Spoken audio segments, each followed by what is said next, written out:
What up, Net fans? NetsBoy here, bringing you the latest in your Brooklyn Nets news. As you can see, once again, I found my sunglasses.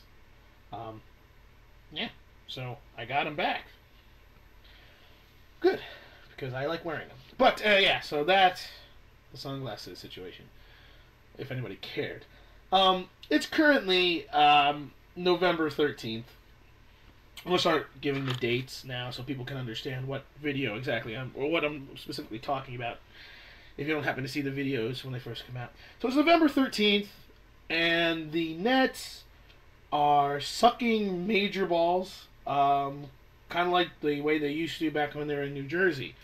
They are 2-4, and they just came off of losses to the Washington Wizards and the Indiana Pacers. I don't really understand why this team is doing this bad. I mean, I have a bunch of theories.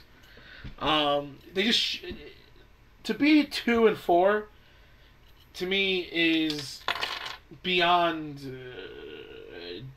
underachieving for this team.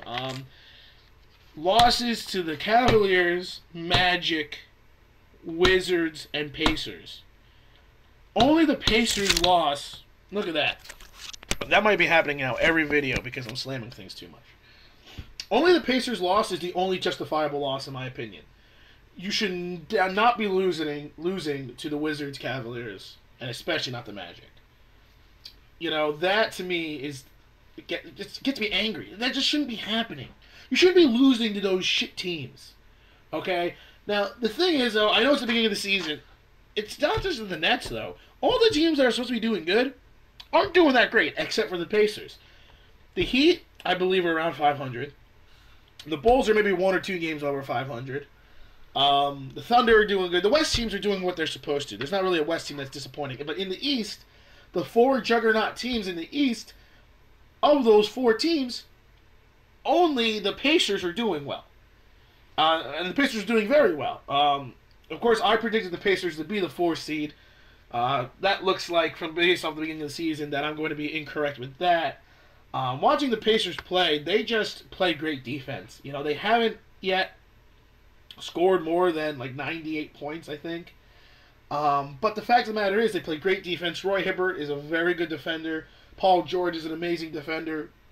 And they play great team defense. So that's why the Pacers are succeeding. But I don't care about that. I'm going to talk about a few of the reasons why I think the Nets are where they are. Like I said, they're 2-4.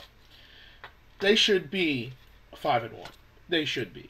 You know, losing to of their 4 losses, only one of them, like I said, against the Pacers is justifiable. But watching this team perform, all I see is a bunch of players who have no balls. No balls at all. Passing up easy shots, not playing their games, taking stupid shots, thinking that they're better than they actually are, and just being dumb. That's what I see from this team. I see them trying to force things rather than letting them happen, especially on the offensive end. I see them automatically assuming that because they're better talent-wise, they're going to win. And I see out-coaching. Jason Kidd has done nothing as a coach for the Nets. He's monitoring the minutes of Garnett and Pierce. And really the whole team. That's what he's doing. And you know what? There's monitoring the minutes, but then there's making your team non-effective.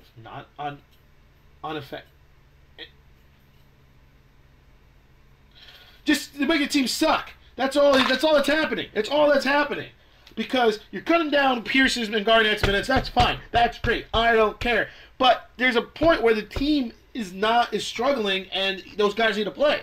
I understand, you want to rest them for the playoffs. You got to make it to the damn playoffs first. And at the pace that they're going, they're not going to even make the playoffs. You know, Coach Kidd is more like Coach Frank. Like, when you watch the Nets games, Jason Kidd is standing there like a little idiot. Kind of like, oh, Jason Kidd. Lawrence Frank's the one getting up, yelling at people. I mean, they just should have hired Lawrence Frank. They should have completely bypassed the Jason Kidd idea. He doesn't know what the hell he's doing. He doesn't. And it's not his fault. You can't... They all said, oh, you know, he'll be able to jump right in. If anybody can do it, it's Jason Kidd. Yeah, but you know what? That's still a hard task. And I think it's not Jason Kidd's fault. It's Billy King's fault for hiring Jason Kidd and trying to make a big, sexy splash. I said it before, Brian Shaw was my favorite guy back when they were looking for a new head coach. I thought Brian Shaw was the best bet. And then after that, I thought Jerry Sloan would have been a good choice. You know, around those lines. Jason Kidd is somebody I just think was dumb, and I think you're starting to see that now. But I will say this: I'll give Kidd a little bit longer before I start really bashing him. He's trying to figure it out. Same thing with the whole Nets team. I'm going to give him another week or two. You know, they have an easy schedule coming up. They got the Kings Wednesday night, the 13th. Then they got the Suns the 15th. Then they got the Clippers. Now, there's no reason why they don't win all 3 games, but they have to at least go 2-1 these next 3 games. If they do anything less than 2-1, I'm gonna say you should fire Jason Kidd. And I know it'd be really kind of jumping to conclusions in some people's eyes of if they was like, whoa, they're only, you know, you're only 8 games in the season. I don't care. If they do not win all 3 games or go 2-1 the next 3 games, I'm firing Jason Kidd. Because to be 3-6 by a team that has championship aspirations is unacceptable. And you can't blame the meshing of the team because that will take time.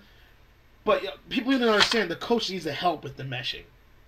So, yes, I see the Nets making a lot of dumb passes and not playing to the strengths of the team. And yes, I see a lot of stupid shots. And yes, I think the minutes are bad. But I think it's just Jason Kidd's inexperience right now to get this team to a point where they need to be as efficient and productive as possible. That's the problem. And like I said, we'll go give it a pass. You know, they're 2-4. I'm going to give it a pass. The Knicks aren't any better. The Heat are barely better. The Bulls are barely better. Only the Pacers are doing well, so I'm going to give it a pass. But what I want to see more of is the Nets playing to their strength. Pound the ball down low to Brook Lopez. Play off of him. Double team comes, kick it out, and make the extra pass for an open shot. I want to see dribble penetration by Darren Williams. I want to see isolations for Joe Johnson and Paul Pierce here and there. I want to see pick and pops between Garnett and Darren Williams. I want to see Darren Williams go one-on-one against smaller guards. I want to see this happening. I don't want to see Paul Pierce going driving to the basket and going 1-on-5. I don't want to see Garnett taking these tough turnaround jump shots. I don't want to see Lopez shooting jumpers even though he can make it. I don't want to see people doing these extra passes. I don't want to see it. Play to your strength of your team. And that's what Coach Kidd has to say to his team. The strength of the Nets is that they've got size, they have a great point guard, and they got toughness. They should have toughness. That's the other thing they have not really shown. The toughness has not yet been there. But the strength is their size, their post play, and their guard play. Utilize it. Utilize it. Especially the size. The Nets have the biggest, I think, position-wise, the biggest point guards with Sean Livingston as well, the biggest shooting guards, the biggest small forwards, and the biggest power forwards and centers of any team in the league. Utilize your size, utilize your strength, utilize your matchup. Coach Kidd, you better be listening to me. You should be one of my 10 viewers because you're clearly not doing it. And that's really all I got to say. That's what you got to do if you're the Nets. And we'll see what happens the next 3 games. And then next week, I'll do another evaluation. But like I said, in my opinion, Jason Kidd's on the hot seat. But until then, this is NetsBoy saying that the Nets have to do a lot better. And signing off.